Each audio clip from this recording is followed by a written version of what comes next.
Hey guys, welcome back to Critical Flick. Today I'll be reviewing The Boogeyman. So The Boogeyman is the newest adaptation of one of Stephen King's works. It's actually based off of one of his short stories that was written in 1973. In this film, we see a mysterious dark force only known as the Boogeyman, kind of a monster, a creature that's hiding in your closet or underneath your bed, trying to take advantage of, people in their most vulnerable states, people that are weak, children, people that are really struggling in their lives.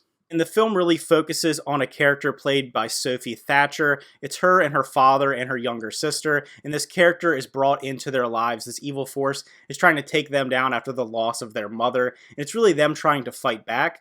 But with a lot of Stephen King movies, there's a little bit more beneath the surface. There's a theme of loss, of trying to get past kind of the struggles of your life, accepting moving forward in the future and coming together as a family. So while it is a horror movie and it has a lot of your typical horror movie tropes, and it may not hit as hard as the actual source material, I do think the overall themes that underpin the story are some of the best parts about it. Chris Messina is in this movie, and I really enjoy him as an actor, whether it be the Mindy Project or some other more serious works that he's done. I think he always does a solid job, and I think he's pretty good in this movie as the father who's dealing with the loss of his wife and struggling to raise his children.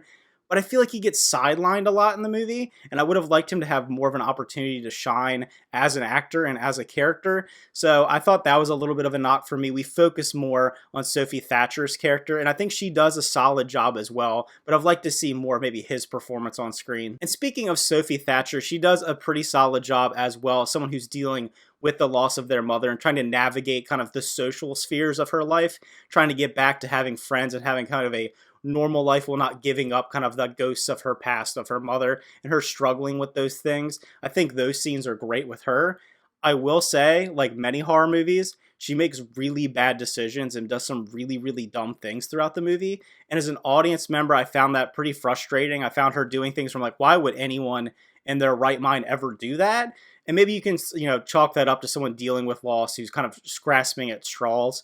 But it felt so forced and odd to watch this happen on screen. There's a moments in particular where you find out this creature can't really be stopped by conventional weapons, and yet she's trying to fight it at times with like a hockey stick or something like that. She's going to these like abandoned homes and taking these incredible risks with little research, and I don't know. As a horror fan, I have suspension of belief. I can do that and I accept it and it's fine. But at the end of the day, when you're watching it, it is a little frustrating. I enjoyed the atmosphere and pacing and suspense of probably the first half of the film. It feels very dark, very mysterious. We don't know what's happening. We don't understand what this creature or presence is.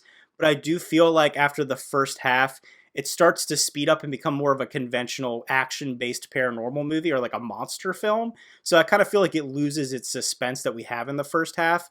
I do like the creature design, but I feel like they give kind of a reveal too early, and we know what this creature is. We know it's lurking in the darkness. We know its weaknesses in many ways. So I don't think the suspense holds up because of that. You're kind of just, all right, let's take this thing out. We understand what we have to do. We understand what's happening, opposed to the first half of the film where it's like, what is this? Why is it happening? Where is it coming from? So I think they kind of gave up the goat a little too early on that. The movie does rely quite a bit on jump scares. And a lot of horror movies do that. A lot of mainstream horror films do that. And I think some are clever. It plays a lot on the idea of light and darkness. We've seen this in a lot of movies, so it's not really original. Obviously, it's based off of, decades old source material, or maybe that was a little more interesting back then. But now we've had plenty of movies that have come out in recent years, whether it be Lights Out or something along those lines where it's the same kind of concept. Overall, if I were to rate The Boogeyman, I would give it a solid 6 out of 10.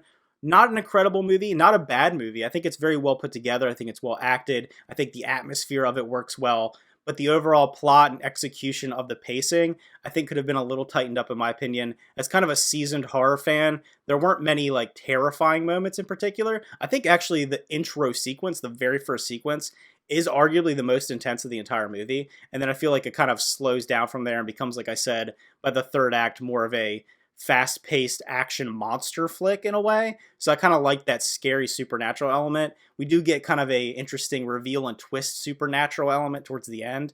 But, I feel like it could have kind of picked a lane and stuck with that. So if you checked out The Boogeyman, let me know what you thought about it. And if you've read the original short story, how does it compare for you? From what I understand, it's not as intense as that original piece of literature. So I'll be interested to see what people think who have actually read it. So again, thanks for watching. Remember to like and subscribe, and see you guys next time.